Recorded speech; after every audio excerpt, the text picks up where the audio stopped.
Hey everyone, welcome back. Hope you're having a fantastic day so far.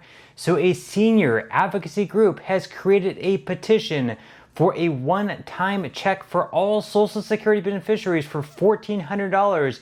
This is because, at least in my opinion, a really good reason, which I will be covering in today's video.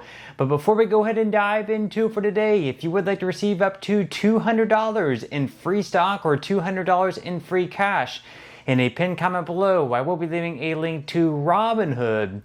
All you have to do is once you click on that link is just sign up for a free account and then simply link your bank account. You do not even have to make an opening deposit. At that point in time, Robinhood will be sending you one free stock worth all the way up to $200.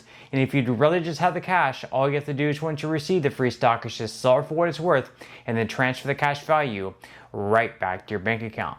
Okay, so diving right into for today. So a senior advocacy group recently proposed and has also created a petition online, which of course you can sign, that, if lawmakers would approve of this idea, it would send out a one-time check, a stimulus check, one-time check, whatever you want to call it, to all Social Security beneficiaries, whether you're a retiree, whether you receive SSI benefits, or whether you receive SSDI benefits. You would be receiving a one-time catch-up payment of $1,400. This, of course, at least in my opinion, is a very, very good idea. And I think most people who receive Social Security benefits would be in a full agreement with this as well. So we're going to be diving into this article here first by News Nation, and then we're going to be looking at the petition also that is online, which of course I would highly encourage that you go ahead and sign this petition. We're going to be breaking down the cost of this idea and the likelihood of this actually happening. So according to News Nation, the Senior Citizens League, a nonpartisan organization aiming to educate older Americans about laws, rights, and financial issues facing their demographic, has proposed the Social Security Administration consider a one-time catch-up payment to help retirees make ends meet amid rising inflation. The catch-up payment, also referred to as a make-up payment by the Senior Citizens League, would ideally be paid to Social Security beneficiaries in addition to next year's cost of living adjustments, the group hopes. They say, quote, many retirees have experienced a sharp erosion in their purchasing power as cost of living adjustments have failed to keep pace with the rapidly rising cost of essentials such as food, housing, and healthcare, reads a statement TSCL shared with Nexstar. And they've actually done, sort of some research and different numbers on everything taking place as far as COLAs have gone over the past 10 to 15 years. And what they found was actually quite remarkable. They basically went all the way back to 2010. So that was over the last 15 years. And they found that over the last 15 years, Social Security beneficiaries have lost right around 20% of their buying power. So basically, what was worth $1,000 back then would today only be worth $800 in the same Social Security benefit check amount. So basically, the COLAs have not kept up with inflation. They've lost 20% of buying power since 2010. That is completely absurd. So basically, the way they can make up for this is a one-time check to all Social Security beneficiaries of $1,400. This, of course, would more than likely have to be approved by Congress.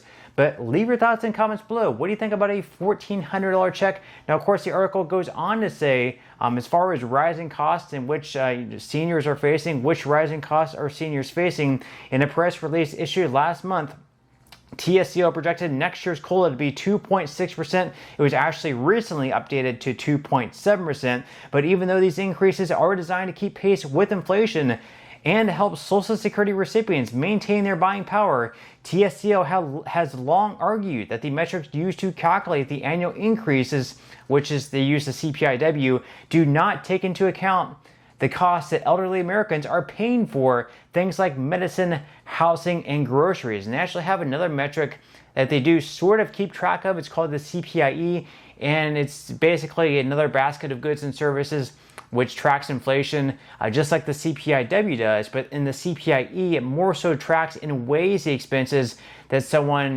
more than likely that would be spending on someone who receives Social Security benefits. So someone, obviously, that's the age of 70 is going to be spending their money much more differently than someone in their 20s and 30s. So you can see why they might want to be using the CPIE, which is going to track the expenses of someone who would typically receive Social Security benefits, rather than the CPIW, which tracks expenses of people currently in the workforce, like in their late 20s, 30s, and even 40s. So it would make a lot more sense to switch over to the CPIE. And by the way, the CPIE on average over the past several years has been a little bit higher than the CPIW. So of course that would help with the whole, not keeping up with inflation thing that's been going on. Now they go on here to say that a recent survey of nearly 2,000 Social Security beneficiaries conducted by TSCL indicated that a fifth of respondents were spending more than $1,000 on healthcare costs alone, and the vast majority, 96%, thought the Social Security Administration should base their COLA calculations on another set of data,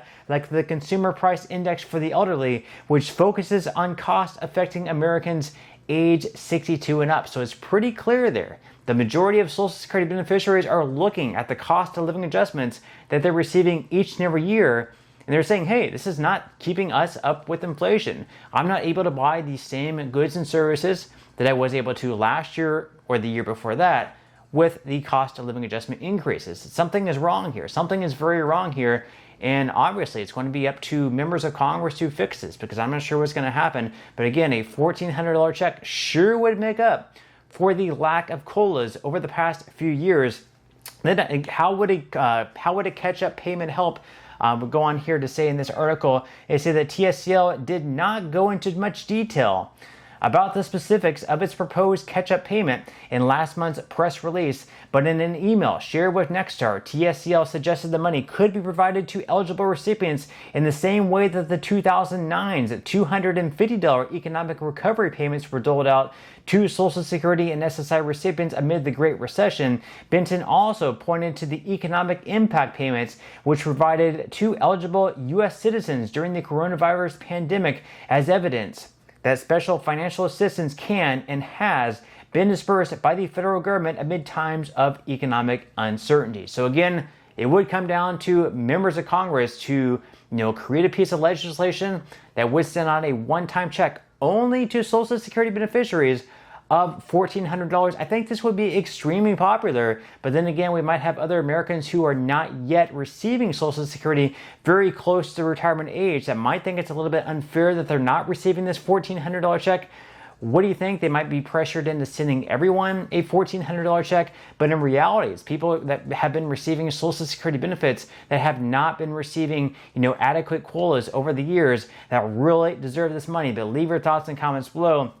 Now again, how much does TSCL envision the payment to be? They said that $1,400 is what Benton told Nexstar, and while TSCL advocates specifically for seniors, Benton said the organization would be thrilled if everyone on Social Security could receive a special boost. She said, quote, if 4 in 5 seniors think that inflation was higher than the government reported in 2024, maybe we should stop questioning their experiences and start questioning why the COLA is failing to measure them. Exactly that. Most people believe that the COLAs have not been keeping up with inflation. I mean, you can look at stats and data all you want. Even the stats and data point to the eroding buying power that's taken place since 2010. 20% of buying power loss since 2010. And then you look at personal experiences, people trying to buy the same goods and services that they were last year, and looking at their grocery card or what they were buying and seeing that the same amount of money, even with the cost of living adjustment, is not enough to be able to pay for the exact same things as they were last year. Now you can see up on the screen here, this is the petition to Congress to provide a $1,400 stimulus check. This is straight from the Senior Citizens League website. So if you get a chance, I would definitely highly encourage you to go on there and sign that petition. Then as far as how much this would cost, again, this would have to come from Congress. It would have to be passed through the House, through the Senate, and then signed by President Donald Trump. So if they did do that, according to Google AI, if we sent every single Social Security beneficiary a one-time $1,400 check, it would cost an estimated $220 billion. I'm pretty sure we probably spent that amount or even more on things that, didn't really matter nearly as much. So if we could send out a $1,400 stimulus check to every single Social Security beneficiary and it were to cost $220 billion, I'm pretty sure there's worse ways you could spend that money. So I would be fully on board with that idea. But with that said, of course, leave your thoughts and comments below. What would you think about a $1,400 check? Do you think it would be adequate to make up for the lack of COLAs over the past several years, or do you think it should be even more than that? Leave your thoughts and comments below, but that's all we have for today's video, and I will see you in the next one.